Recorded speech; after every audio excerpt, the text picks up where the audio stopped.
श्री स्वामी समर्थ. नमस्कार मंडळी, स्वागत आहे तुमचे माझ्या यूट्यूब चॅनलवरती. आजचा दिवस तुम्हाला खूप छान सुखाचा आनंदाचा जाऊ हीच मी स्वामींच्या चरणी प्रार्थना करते आणि आज या नवीन व्हिडिओला सुरुवात करते. आज 2 मार्च वार सोमवार आणि आज आहे होळी. तर तुम्हा सर्वांना होळीच्या खूप खूप शुभेच्छा. दरवर्षी फाल्गुन महिन्यातील हुताशनी पौर्णिमेला होळी हा सण साजरा केला जातो, ज्याला शिमगा असेही म्हटले जाते. होळीचा दिवस आपल्या हिंदू धर्मामध्ये अगदी महत्त्वाचा मानला जातो. आपण वाईटावर चांगल्याची मात म्हणून हा दिवस साजरा करत असतो. होळीच्या दिवशी संध्याकाळी होळी पेटवून होळीची पूजा केली जाते.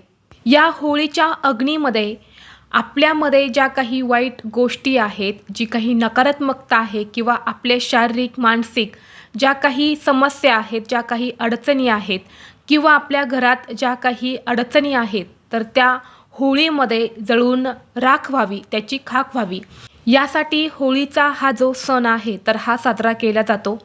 असं म्हणतात की या होळीपासून चांगल्या दिवसांची सुरुवात होते. या दिवशी होळीची पूजा करून होलिका मातेचं दर्शन करून आपल्या घरात सुख, शांती, ऐश्वर्य, उत्तम आरोग्य लाभावं, आपल्या जीवनातील सर्व कष्ट, दुःख नष्ट व्हावे अशी प्रार्थना केली जाते. होळीचा दिवस सर्व वाईट गोष्टी नष्ट होण्यासाठी खूप महत्त्वाचा दिवस मानला जातो आणि म्हणून या दिवशी आपल्या जीवनातील, आपल्या घरातील सर्व अडचणी दूर होण्यासाठी काही प्रभावी उपायसुद्धा केले जातात. आज व्हिडिओमध्ये मी तुम्हाला एक अतिशय प्रभावी असा उपाय सांगणार आहेत. आज सोमवार होळीच्या दिवशी संध्याकाळी कापुरासोबत जाळा ही एक वस्तू. ही वस्तू जाळल्याने घरातील इडापिडा, वाईट शक्ती, करणी बाधा, पितृदोष, भांडणे नष्ट होऊन 7 पिढ्यांचे दारिद्र्य नष्ट होईल. घराची, मुलांची, पतीची अगदी भरभरून प्रगती होईल. घरात अखंड लक्ष्मी नांदेल. तर अशी कोणती वस्तू संध्याकाळी कापुरासोबत जाळायची आहेत, हा उपाय कोणत्या वेळेत करायचा आहे, याबद्दलची संपूर्ण माहिती या व्हिडिओमध्ये मी तुमच्यासोबत शेअर करणार आहे. त्यामुळे तुम्ही हा व्हिडिओ स्किप न करता शेवटपर्यंत नक्की पहा.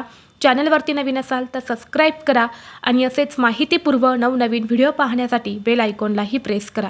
म्हणजे जेव्हा कधी मी नवीन व्हिडिओ अपलोड करेल त्याचं नोटिफिकेशन सर्वात अगोदर तुम्हाला भेटेल आणि तुम्ही एक पण व्हिडिओ मिस करणार नाही. तसेच हाईप बटनला देखील क्लिक करा. आज या व्हिडिओमध्ये मी तुम्हाला जो उपाय सांगणार आहे तर हा उपाय आपल्याला आज होळीच्या दिवशी संध्याकाळी करायचा आहे. हुताशनी पौर्णिमेचा प्रारंभ आज संध्याकाळी 5:56 होणार आहेत आणि म्हणून होलिका दहन जे आहे तर ते आपल्याला आज संध्याकाळीच करायचे आहेत. म्हणजे आजच होळी आपल्याला पेटवायची आहेत. बऱ्याच जणांना वाटत आहे की उद्या पौर्णिमा आहे, उदय तिथीनुसार मग उद्याच होळी जे आहे तर ते दहन केले जाईल किंवा होळी पेटवली जाईल. परंतु गुरु माऊली परमपूज्य यांनी स्वतः सांगितले आहे की होलिका दहन हे 2 मार्चला रात्री केले जाणार आहे. कारण पौर्णिमा तिथी ही 3 मार्चला सायंकाळीच 5:07 समाप्त होणार आहे आणि होलिका दहन हे नेहमी पौर्णिमेच्या शुभ काळामध्येच करावे. म्हणून आजच आपल्याला होळी पेटवायची आहेत आणि होळीची पूजा जी आहे तर ती करायची आहे. आणि उद्या वर्षातील पहिलेच खग्रास चंद्रग्रहणसुद्धा आहे आणि उद्या धुलिवंदनसुद्धा असणार आहे. संध्याकाळी चंद्रग्रहण संपल्यानंतर आपण धुलिवंदन जे आहे तर ते साजरे करू शकतो. आता हा उपाय आपल्या घरामध्ये का करायचा आहे? बघा, प्रत्येकाच्या घरामध्ये काही ना काही समस्या या असतातच. काही घरामध्ये पैसा असतो परंतु सुख शांती नसते किंवा काही घरामध्ये सुख शांती असते परंतु पैसा नसतो. काही ना काही समस्या आपल्या घरात, आपल्या आयुष्यात असतातच आणि याच समस्यांचं निवारण होण्यासाठी होळीचा दिवस म्हणजे खूप प्रभावी दिवस असतो आणि म्हणून या दिवशी घरामध्ये अनेक उपाय जे आहेत तर ते सुद्धा केले जातात. होळीची रात्र इतकी प्रभावी आहे की या दिवशी तंत्रमंत्र साधनासुद्धा केली जाते आणि म्हणून या दिवशी आपल्याला हा उपाय जो आहे तर तो आपल्या घरामध्ये करायचा आहे. आज पौर्णिमा तिथीसुद्धा आहे, पौर्णिमेचा प्रारंभसुद्धा होणार आहे आणि पौर्णिमेचा दिवस म्हणजे लक्ष्मी प्राप्तीसाठी आणि धनप्राप्तीसाठी खूप महत्त्वाचा मानला जातो. आणि ज्या घरात आज पौर्णिमेला म्हणजेच होळीला हा एक उपाय केला जातो ते घर संपूर्ण बाधामुक्त होत असते. त्या घरातील सर्व समस्या, अडचणी, अडथळे जे आहेत तर ते दूर होत असतात. आणि म्हणून जर तुमच्या घरामध्ये खूप आर्थिक समस्या असतील, कर्जबाजारीपणा झालेला असेल, खूप कष्ट आणि मेहनत करूनही तुमच्या कष्टाला आणि मेहनतीला यश मिळत नसेल, नशिबाची साथ मिळत नसेल, म्हणजे तुमच्या कष्टाला योग्य मोबदला मिळत नसेल, घरामध्ये पैसा येतो परंतु आलेला पैसा जास्त काळ न टिकता कोणत्या मार्गाने पुन्हा घरातून पैसा हा निघून जात असेल, मग तो पैसा आजारपणामध्ये निघून जात असेल, काही वारंवार समस्या येत असतील, त्यामध्ये पैसा खर्च होत असेल, जिथे तुम्ही 50 रुपये कमवतात तिथे तुमचे 100 रुपये खर्च होत असेल, घरात पैसे येण्याचे मार्ग खूप कमी आहे परंतु पैसा खर्च होण्याचे मार्ग हे खूप जास्त असतील, तर हा उपाय तुम्ही आज संध्याकाळी नक्की करा. कारण पौर्णिमेचा हा दिवस असतो ना, तर तो देवी लक्ष्मीच्या आगमनाचा दिवस असतो. या दिवशी माता लक्ष्मी ही आपल्या घरात 7 वेळा येत असते आणि घरामध्ये आर्थिक स्थैर्य राहावं यासाठी हा उपाय खूप जास्त प्रभावी मानला जातो. तसेच घरामध्ये सतत वाद विवाद, क्लेश, भांडणे होत असतील, मग ही भांडणे नवरा बायकोंची असेल किंवा आई मुलांची असतील, किंवा घरातील एखादी व्यक्ती सतत रागराग करत असेल, चिडचिड करत असेल, किंवा तुमच्या घरातील लहान मुलं आहे ती सतत चिडचिड करत असेल, हट्टीपणा करत असेल, सांगितलेली कोणतीही गोष्ट ऐकत नसेल, तर यासारख्या समस्यासुद्धा या उपायाने नक्कीच दूर होतात. जर आपल्या घरामध्ये काही नकारात्मकता, दोष, इडापिडा असेल, तर अशावेळी आपल्या कुटुंबामध्ये यासारख्या समस्या ज्या आहेत तर त्या येत असतात. तसेच तुमच्या जीवनात किंवा तुमच्या आयुष्यात एखादा शत्रू असेल, बऱ्याच वेळा आपल्या घराच्याच आजूबाजूला अशी काही लोक राहतात, समोर खूप चांगलं बोलतात परंतु त्यांच्या मनात आपल्याबद्दल वाईट तर असते, आपले कसे वाईट होईल यासाठीच ते प्रयत्न करत असतात.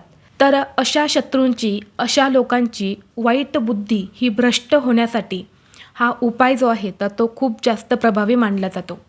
आता हा उपाय करण्यासाठी तुम्हाला सर्वप्रथम संध्याकाळी आपल्या देवघरामध्ये दिवा लावून घ्यायचा आहे, तुळशीपाशी सुद्धा दिवा लावायचा आहे, धूप दीप अगरबत्ती लावून तुम्हाला वातावरण हे प्रसन्न करायचं आहे.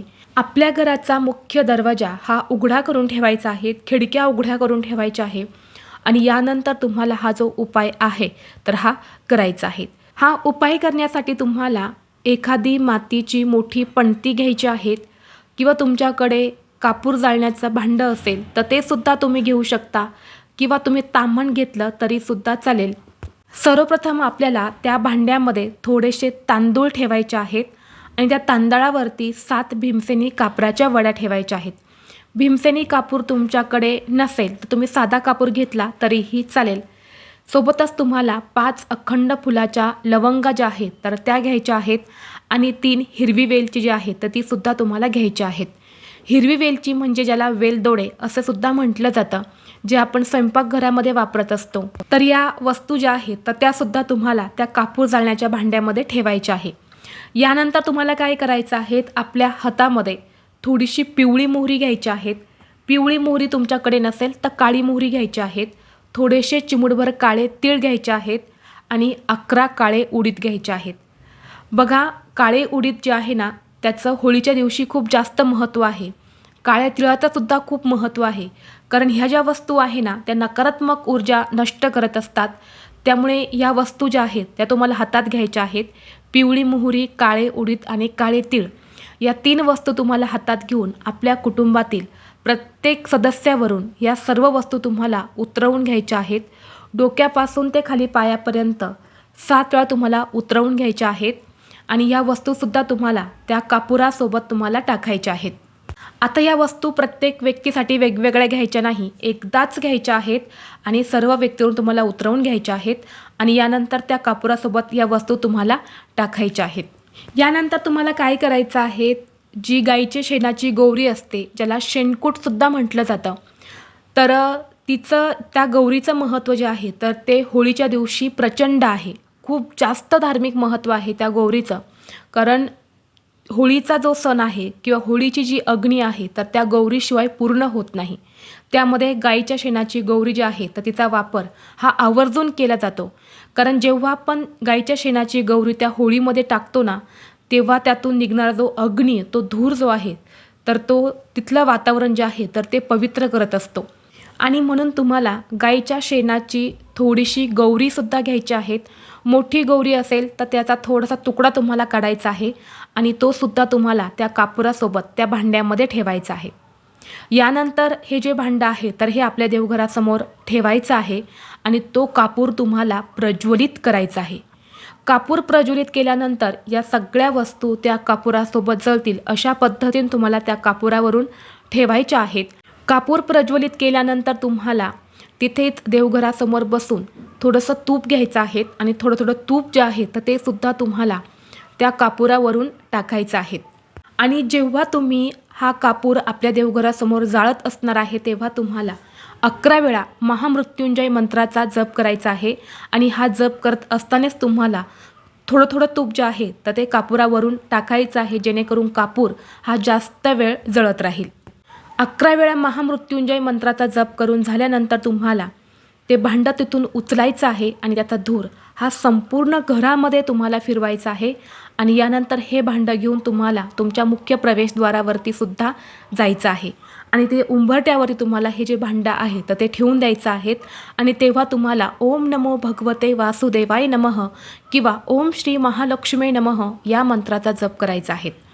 आता जोपर्यंत हा कापूर जळत आहे तोपर्यंत मला याच मंत्राचा जप करायचा आहे. या भांड्यातील सर्व वस्तू शांत झाल्यानंतर त्यामध्ये जी काही थोडीशी राख तयार होईल तर त्यातील थोडीशी राख ही तुम्हाला तुमच्या कपाळी लावायची आहे. घरातील प्रत्येक व्यक्तीच्या कपाळावरती एक टिळक लावायचं आहे आणि थोडीशी राख तुम्हाला उंबरट्यावरती सुद्धा टाकायची आहे.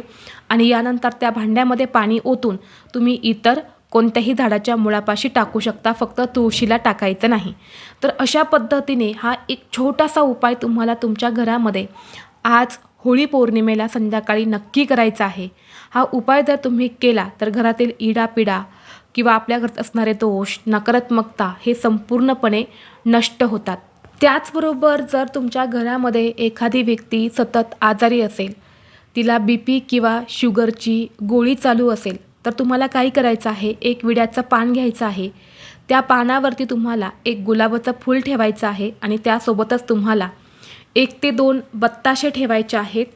आणि हे जे पान आहे तर हे तुम्हाला त्या व्यक्तीवरून 31 वेळा उतरवून घ्यायचे आहेत. आणि यानंतर हे जे पान आहे तर हे तुम्हाला होळीमध्ये जाऊन दहन करायचं आहे, होळीमध्ये अर्पण करायचे आहेत. आणि यानंतर होलिका मातेला आजारी व्यक्तीसाठी मनोभावे प्रार्थना करायची आहे. तर हा उपाय तुम्ही नक्कीच आजारी व्यक्तीसाठी करू शकता. तसेच त्या आजारी व्यक्तीची एखादी गोळी असेल तर ती सुद्धा तुम्ही होळीमध्ये दहन करू शकता, जेणेकरून त्या आजारी व्यक्तीचा सर्व काही आजार जो आहे तर तो होळीमध्ये जळून त्याची खाक होईल. त्याचबरोबर जर घरामध्ये सतत नवरा बायकोंचे भांडणं होत असेल, दोघांचं अजिबात पटत नसेल, त्या दोघांचे नातेसंबंध चांगले नसतील, तर तुम्हाला आज होळीच्या दिवशी एक अतिशय प्रभावी उपाय करायचा आहे. तर आज संध्याकाळी दोघांनी मिळून होळीची पूजा करायची आहे. दोघांनीही 2 लवंगा आणि 2 कापूरवड्या ज्या आहेत तर त्या होळीमध्ये अर्पण करायच्या आहे. होळीला 11 प्रदक्षिणा करायच्या आहे आणि दोन्ही हात धरून होलिका मातेला तुमच्या जीवनात ज्या काही समस्या सुरू आहे, जे तुमचे काही वाद आहे तर ते दूर होण्यासाठी मनोभावे प्रार्थना करायची आहे. त्याचबरोबर आज होळीच्या दिवशी तुम्हाला काही नियमांचं पालनसुद्धा कटाक्षाने करायचे आहेत. काही नियम तुम्हाला पाळायचेच आहे. त्यामध्ये पहिला नियम म्हणजे तुम्हाला आज होळीच्या दिवशी चुकूनही कोणाला उधार पैसे द्यायचे नाहीत किंवा कोणाकडून तुम्हाला उधार पैसेसुद्धा घ्यायचे नाहीत. तसेच आज तुम्हाला कर्ज देखील घ्यायचं नाहीत. आता जर तुम्ही पैसे देऊन एखादी वस्तू विकत घेत असेल तर ती गोष्ट वेगळी आहे, परंतु पैशांची देवाणघेवाण किंवा उधारी ही अजिबात या दिवशी करू नये. त्याचबरोबर या दिवशी घरामध्ये वादविवाद, क्लेश यासारख्या गोष्टीसुद्धा करू नये. तसेच या दिवशी ज्या स्त्रियांना एक अपत्य आहे, मुलगा किंवा मुलगी असो, तर त्यांनी होळीची पूजा करू नये किंवा स्त्रियांनी होळीची पूजा करत असताना आपले केस जे आहेत तर ते मोकळे सोडू नये किंवा केसांसोबत खेळू नये. तर हे जे नियम आहे तर हे तुम्हाला आज पाळायचेच आहे. त्याचबरोबर आजच्या दिवशी आपल्या घरातून कोणालाही दही तुम्ही उसणं देऊ नका किंवा आपल्या घरातील दूध देऊ नका. दूध, दही, ताक हे चंद्राचे कारक मानले जातात. या दिवशी जर आपण इतरांना दही उसणं दिलं तर आपल्या कुंडलीतला चंद्र जो आहे तर तो कमकुवत होतो आणि आपल्याला चंद्रदोष लागत असतो. आणि आपल्या घरातसुद्धा अनेक अडचणी येत असतात, म्हणून दही, दूध जे आहे तर ते इतरांना देऊ नका. तर ही अत्यंत महत्त्वाची माहिती मला तुमच्यापर्यंत शेअर करायची होती. व्हिडिओ तुम्हाला आवडला तर लाईक करा, चॅनलवरती नवीन असाल तर सबस्क्राईब करा आणि असेच माहितीपूर्व नवनवीन व्हिडिओ पाहण्यासाठी बेल आयकॉनलाही प्रेस करा. आणि हा व्हिडिओ आपल्या मित्रपरिवारासोबत जास्तीत जास्त शेअर करा. चला तर मग भेटू असंच पुढल्या एका नवीन व्हिडिओमध्ये. तोपर्यंत सर्वांना श्री स्वामी समर्थ.